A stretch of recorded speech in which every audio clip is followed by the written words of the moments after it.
क्षेत्रफल ज्ञात करना है। तो वृत्त की परिधि क्या होती है 2 पाई r। कितनी होती है 2 पाई r। और क्षेत्रफल निकालने के लिए पाई r स्क्वायर। अगर यहाँ से परिधि दी हुई है इसकी 44, तो हम r की वैल्यू निकाल ले तो हम एरिया निकाल लेंगे।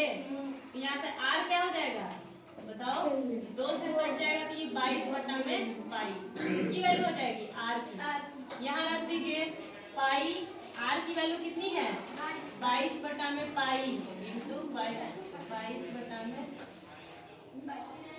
पाई से पाई कैंसिल, 22 गुणे 22 बटा में 22 बटा में 7, 7 ऊपर चला जाएगा, 22 से 22 कैंसिल हो जाएगा, इससे मल्टीप्लाई कर दीजिए 154 सेंटीमीटर में स्क्वायर। ये हो गया एरिया। क्या हो गया एरिया। परिधि दिया हुआ है, परिधि दिया हुआ है तो इससे रेडियस निकाल लीजिए, रेडियस निकालेंगे तो वहां से एरिया फाइंड आउट हो जाएगा। दूसरा क्वेश्चन कह रहा है कि 1 से 50 तक सभी अभाज्य संख्याओं की कुल संख्या कितनी होगी। तो 1 से 50 तक में सभी अभाज्य संख्याओं की कुल संख्या होती है 15। याद रखिएगा इस चीज को, कितनी होती है 15। इसको निकाल भी सकते हैं, टाइम लगेगा, लेकिन अगर 51 से 100 तक पूछता है तो उसमें होती है 10। अगर 51 से 100 तक पूछता है उसमें होती है 10। और अगर 1 से 100 पूछता है कि 1 से 100 तक में बताइए, तो 1 से 50 तक में होती है 15 और 51 से 100 तक में होती है 10। दोनों को जोड़ेंगे तो कितना होगा 25। तो यहाँ से 3 क्वेश्चन हमेशा याद रखिएगा। ये क्वेश्चन पूछता है 1 से 50 तक होती है अभाज्य संख्याओं की कुल संख्या 15 और 51 से 100 तक में होती है 10 और 1 से 100 में होती है 25।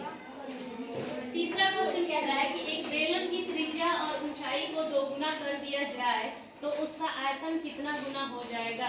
तो आयतन बेलन का क्या होता है पाई r स्क्वायर h। कह रहा है कि अगर रेडियस और उसको दोगुना कर दिया जाए तो देखिए यहाँ v1 v2 लिखिएगा, v1 और v2, इसको 1 मानिए और इसको 2 मानिए, इसका स्क्वायर कर दीजिए और इसका दोगुना कर दीजिए।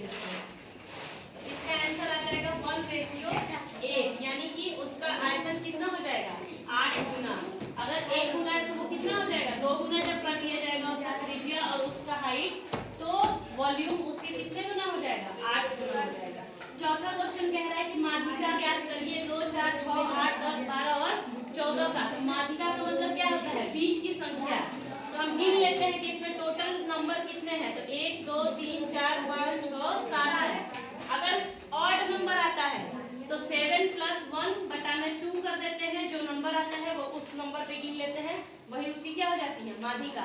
अगर इवन आता है तो इवन नंबर बटा में 2। तो यहाँ ऑड है 7, तो 7 + 1 बटा में 2 यानी कि 8 बटा में 2, यानी कि चौथा नंबर पे जो संख्या होगा वही इसका क्या होगा मीडियन होगा, यानी कि माध्यिका होगा, वो 8 है। एक बहुभुज के आंतरिक कोणों का योग 180 अंश है तो भुजाओं की संख्या क्या होगी। तो इसके लिए एक फॉर्मूला होता है कि अगर बहुभुज के आंतरिक कोणों का योग 180 अंश है तो बहुभुज के आंतरिक कोणों का योग होता है n - 2 × 180 डिग्री = दिया हुआ है कितना है ये 1080। तो कह रहा है कि उनकी भुजाओं की संख्या, यानी यहाँ से n की वैल्यू आप ज्ञात करेंगे। तो इससे इसको कटा दीजिए, कितने बार में कट जाएगा 18 9 108।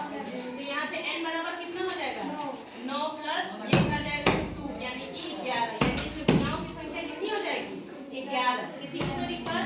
लास्ट क्वेश्चन कह रहा है किसी वस्तु को 720 रुपया में बेचने पर 20% लाभ होता है तो वस्तु का क्रय मूल्य ज्ञात करिए। तो 720 रुपया में बेचने पर 20% का लाभ होता है। तो देखिए इसका एक शॉर्ट ट्रिक होता है कि अगर ये 20 है यानी ये 100 पे कितना हो रहा है उस पे 20% का लाभ हो रहा है, यानी 120 की वैल्यू आपको दी गई है, कितनी है 120 की वैल्यू आपको दी गई है 720। तो 1% की वैल्यू कितनी हो जाएगी 6। तो 100% किसी पे निकाल लेंगे तो वही उसकी क्या हो जाती है क्रय मूल्य, यानी कि 600, यानी कि वस्तु का क्रय मूल्य क्या हो जाएगा 600। 20% का लाभ अगर किसी चीज पे मान लो कहता है 10% का लाभ, यानी वो 100 पे लाभ हो रहा होता है। तो 120% है वो 720 रुपया जो है वो 120 है, तो 1% कितना हो जाएगा 6 भाग देंगे तो 100% 100 कितना आ जाएगा इसका 600, और वही उसका क्या हो जाता है क्रय मूल्य।